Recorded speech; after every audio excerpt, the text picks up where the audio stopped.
ওই যে চেয়ারটা দেখেছি, ওই চেয়ারে শেখ হাসিনাকে আবার বসিয়ে তারপরে ইলেকট্রিক শক যদি দেখানো যেত তাহলে বুঝতো আয়নাঘর কাহাকে বলে, কত প্রকার কি কি। এই আয়নাঘরের মধ্যে যদি একটু কষ্ট করে হলেও গ্লাস ফিট করে শেখ হাসিনাকে, আওয়ামী লীগের ওবায়দুল কাদেরকে, হাসান মাহমুদকে, স্বরাষ্ট্রমন্ত্রী সাবেক আজকের সেই কামাল সাহেব সহ আওয়ামী লীগের দোসরদেরকে যদি একটু পালন করা যেত, বেশি দিন নয় মাত্র 6 মাস যদি প্রত্যেককে আয়নাঘরের মধ্যে বন্দি রেখে একটু তাদেরকে শেখানোর জন্য ওখানে রাখা যেত তাহলে বুঝতো আয়নাঘর কি জিনিস।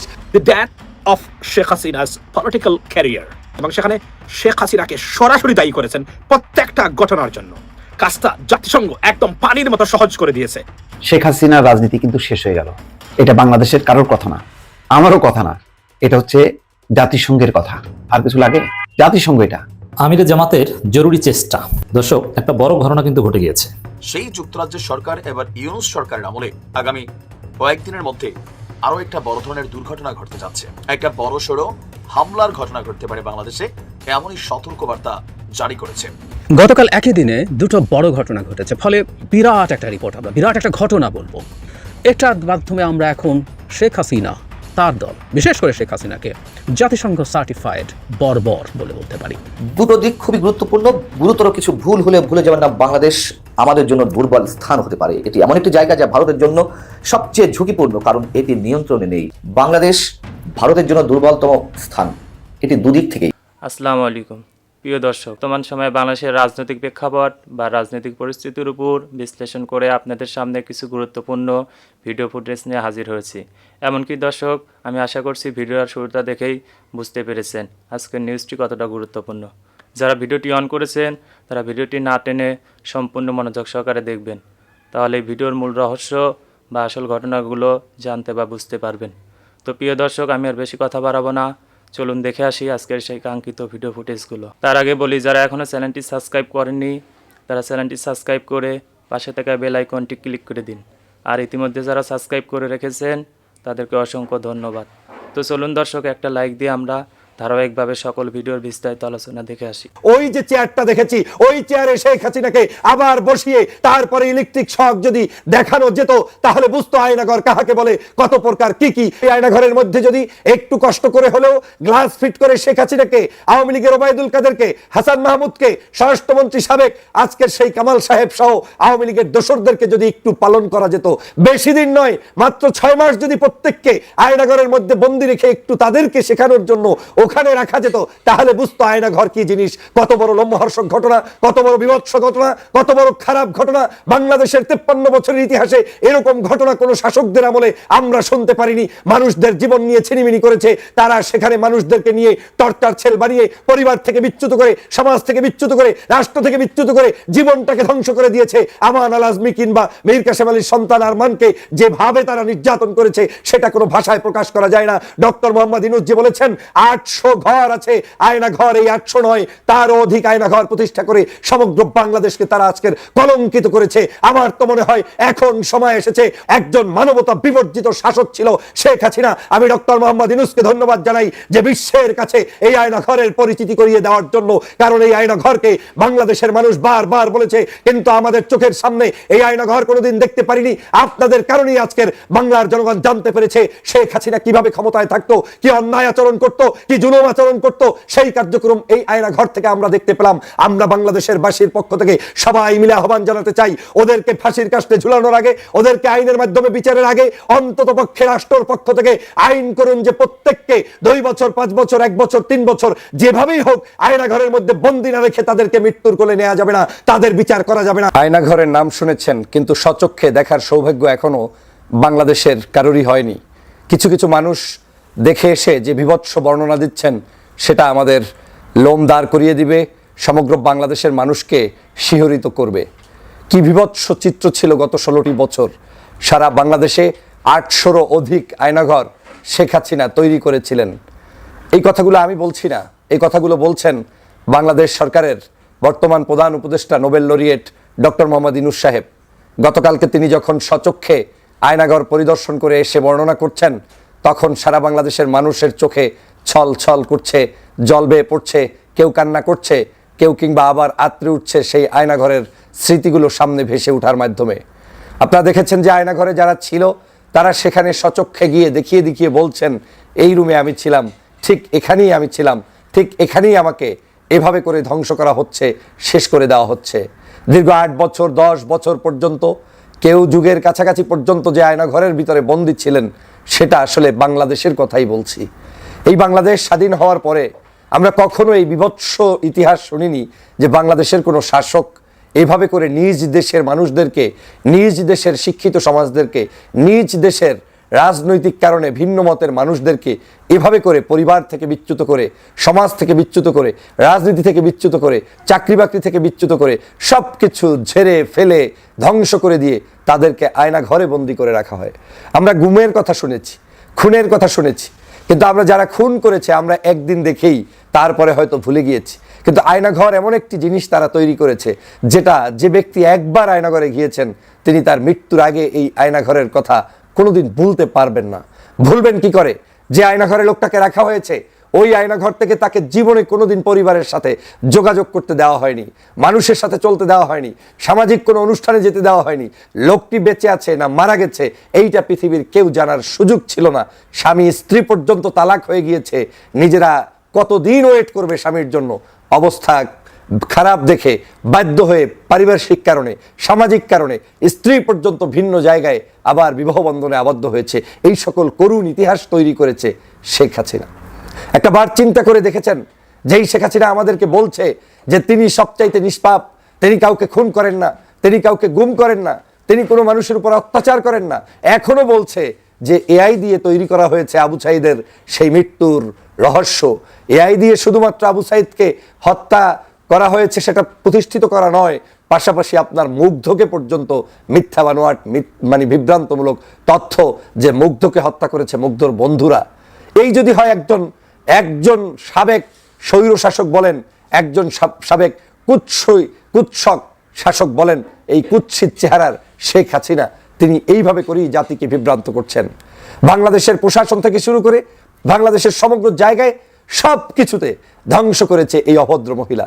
আমার এগুলো দেখলে মনে হয় বারবার যে এই মানুষগুলোকেই ডেকে এনে এখন যদি কেউ একটা বার একটু ন্যায় ইনসাফ কায়েম করে দিতে পারতেন, যে তাদেরকে আয়নাঘরে কিছুদিন রেখে যে আয়নাঘরটা কেমন একটু নিজেরা থেকে জাতির কাছে দেখাও।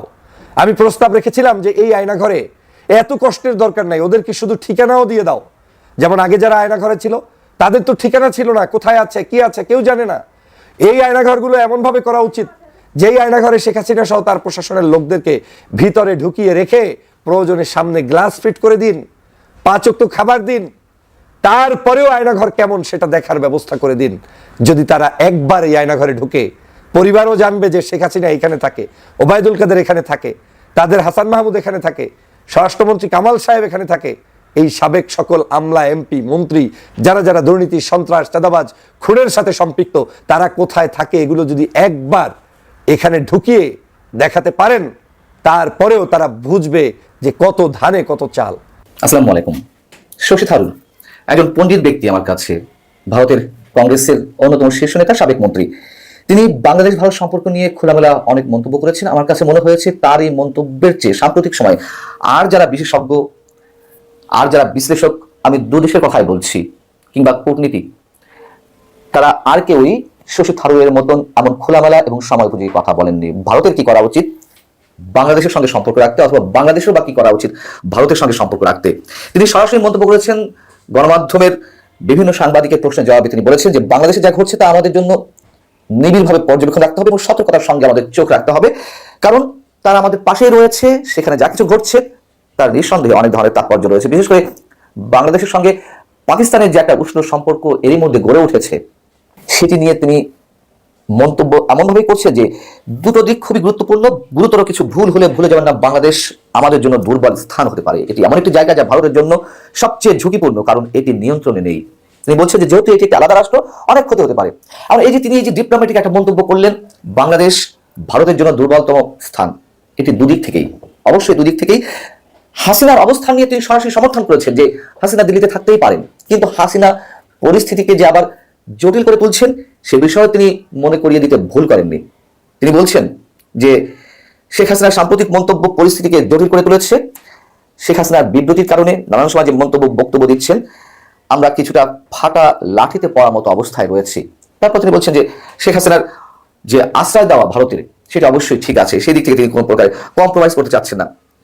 এবং বর্তমান সরকারের উদ্দেশ্যে তিনি বলেছেন যে ভারতের সরকারের বা বিজেপি সরকারের যে মনোভাব, বাংলাদেশের অন্তর্বর্তী সরকার শত্রু মনোভাবাপন্ন হয়ে রয়েছে, তিনি তার সঙ্গে একমত পোষণ করেননি।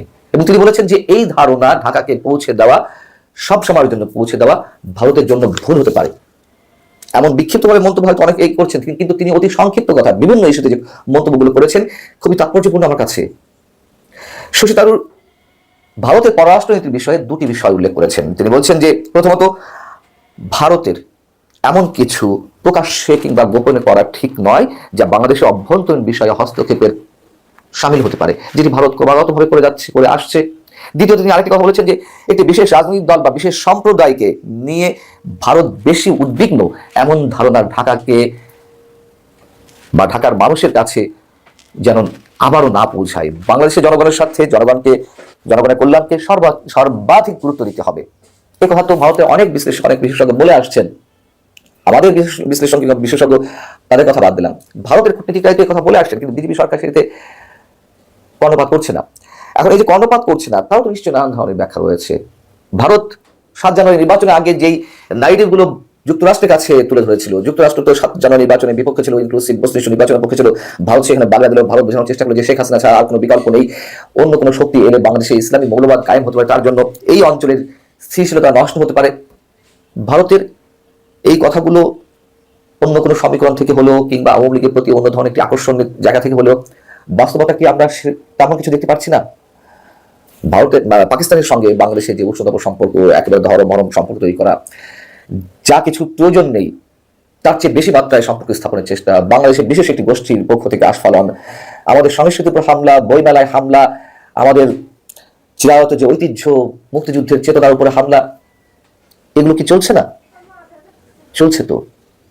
এখন ভারতের জায়গা থেকে আশঙ্কা প্রকাশ করেছিল, তার পিছনে যেই অভিসন্ধি তাদের থাক না কেন, কিন্তু বাংলাদেশে তো এরই মধ্যে তার প্রমাণ কিছুটা পাওয়া যাচ্ছে। সেই জায়গা থেকে কিন্তু শশী থারুর বলার চেষ্টা করেছেন যে বাংলাদেশ ভারতের জন্য স্পর্শকাতর স্থান হতে পারে।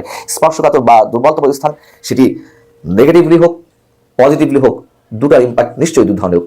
ভারতের জন্য বাংলাদেশ ইতিবাচক হতে পারে যদি এই ধরনের কিছু না হতে পারে, আবার সেটি হলে ভারত নিশ্চয়ই বসে থাকবে না, সেই বিষয়টিও তিনি ইঙ্গিত দিয়েছেন স্পষ্টত। বর্তমানে বাংলাদেশের সার্বিক যে পরিস্থিতি, যুক্তরাজ্য এর মধ্যে সতর্কতা জারি করেছে, বাংলাদেশে বিভিন্ন ধরনের সন্ত্রাসী হামলা হতে পারে, তাদের নাগরিকদের নির্বিঘ্নে প্রকাশ্যে চলাফেরার ক্ষেত্রে অনেক ধরনের বিধিনিষেধ আরোপ করেছে। যারা ভিন্ন মতাবলম্বী ধর্মীয় আদর্শের দিক থেকে তাদের উপরে আঘাত ঘটতে পারে, এটি শুধু এখন ভারতের বর্ণনা নয়, আরো অনেকের কাছ থেকে এই ধরনের বর্ণনা আসছে, আশঙ্কা প্রকাশ করা হচ্ছে। এবং শশী থারুর প্রকাশ্যে যিনি বলেছিলেন, আমি বেশ কয়েকবার এই উদাহরণটি দিয়েছি, তিনি বলেছেন যে হাসিনা যুগের শেষ। আমি এই কারণেই শশী থারুরের এই মন্তব্যটি বা যে তিনি সাক্ষাৎকারটি দিয়েছেন গণমাধ্যমের সামনে বাংলাদেশ নিয়ে, খুবই গুরুত্বের সঙ্গে এই কথাটি বলা, মানে এই জন্যই বলার চেষ্টা করছি যে তার মতো এরকম উভয় দিক থেকে খুব গভীর বিশ্লেষণের জায়গা থেকে এমন খোলামেলা মন্তব্য আর কেউ করেননি। যারা করেছেন তাদের মধ্যে কোনো না কোনো জায়গা থেকে পক্ষপাতিত্ব ছিল, সেটি বাংলাদেশের জায়গা থেকে হোক যারা বিশ্লেষণ করছেন, আবার ভারতের জায়গা থেকে হোক। এবং তিনি বাস্তবতা নির্ভর কথা বলে থাকেন, আর তার সম্পর্কে নতুন করে পরিচয় করিয়ে দেওয়ার কিছু নেই। তবে যখন যেই মুহূর্তে নরেন্দ্র মোদী ডোনাল্ড ট্রাম্পের সঙ্গে বৈঠকের মাঝামাঝি অবস্থায় রয়েছেন বা বাংলাদেশ বিষয়ে প্রশ্ন তোলার অপেক্ষা রয়েছেন, সেই জায়গাতে নরেন্দ্র মোদীকেও শশী থারুরের কথাগুলো বিবেচনায় নিয়ে আসতে হবে। আর বাংলাদেশকে কি করতে হবে তার জন্য তো বাংলাদেশ সরকারকেই ভাবতে হবে। দর্শক, আমি আশা করছি ভিডিওটি সম্পূর্ণ মনোযোগ সহকারে দেখেছেন। আজকের মতো নিউজটি শেষ করছি, এখানেই সমাপ্ত। পরবর্তীতে নতুন কোনো টপিকস নিয়ে আবার দেখা হবে। এ পর্যন্ত সবাই ভালো থাকবেন। আল্লাহ হাফেজ।